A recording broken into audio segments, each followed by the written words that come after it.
হোঁচট খাইতেই পারে মানুষ, চলতে গিয়ে মানুষ পিছলা খায়, তাই বলি কি পিছলা খাইয়া আর সোজা হইয়া দাঁড়ায় না, না পড়েই থাকে। তো এইটা তো উচিত, ভুল হয়। চলার পথে অনেক দিন চোখ নামায় রাখছি, আজ হয়তো নারীর প্রতি নজর পড়ে গেছে, হ্যাঁ ভুল হইতেই পারে। সবসময় সত্য বলার চেষ্টা করি, আজ হয়তো একটা ভুল বলে ফেলছি, মিথ্যা বলে, হতেই পারে। কিন্তু লাগাতার মিশা কথা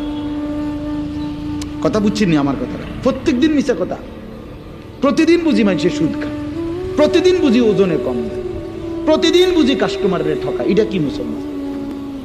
এ কেমন ধরনের পাপ? 30 বছর বুঝি প্রত্যেক দিন টেলিভিশন চলবে আপনার ঘরে, প্রতিদিন আপনার ঘরে নিয়ম মাফিক নাচ গান নর্তকের ছবি চলবে। আপনাদের আখিরাত নাই? আপনার বিবি বাচ্চার আখিরাত নাই? তো এরা মরলে কোথায় যাবে? এদের পরিণতি কি হবে? আর আমি বাবা হিসাবে, অভিভাবক হিসাবে কি দায়িত্ব পালন করলাম? খাট পালং আর সোফা, ফার্নিচার, কাঁচের প্লেট আর নুনের বাটি, এটাই ছিল জিম্মাদারি না?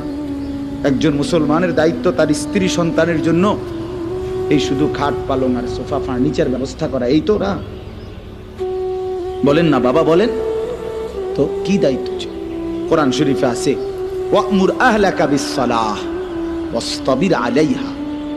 আল্লাহ তাআলা বলেন, নবী আপনাকে বলছি, প্রতিটা বান্দাকে ঈমানদার বলে দেন, হে ঈমানদার, তোমরা প্রত্যেকেই নিজ নিজ পরিবারের সদস্যদেরকে নামাজের আদেশ করো। এই যে জিম্মাদারি, আপনার দায়িত্ব কি আল্লাহ বলছে, ওয়াসতাবির আলাইহা, এবং তুমি নিজেও নামাজের উপরে মজবুত থাকো। তো বাত্তরকারী আল্লাহ বলে, লা নাসআলুকা রিজকা, তোমাদেরকে রিজিক দেওয়ার জন্য আমি তোমাদের কারো সাহায্য আমার লাগবে না। নাহনু নারযুকুকা, আমি একাই সকলকে রিজিক দেব। কি সুন্দর কথা! মানে বিষয়টা আমি দেখব, ভাতের ফিকির আমি করব, রিজিকের ফিকির আমি করব, তুমি সেজদার ফিকির করো, স্ত্রী সন্তানের ইবাদতের ফিকির তুমি করো, ওদের ভাত তরকারির ফিকির আমি করব।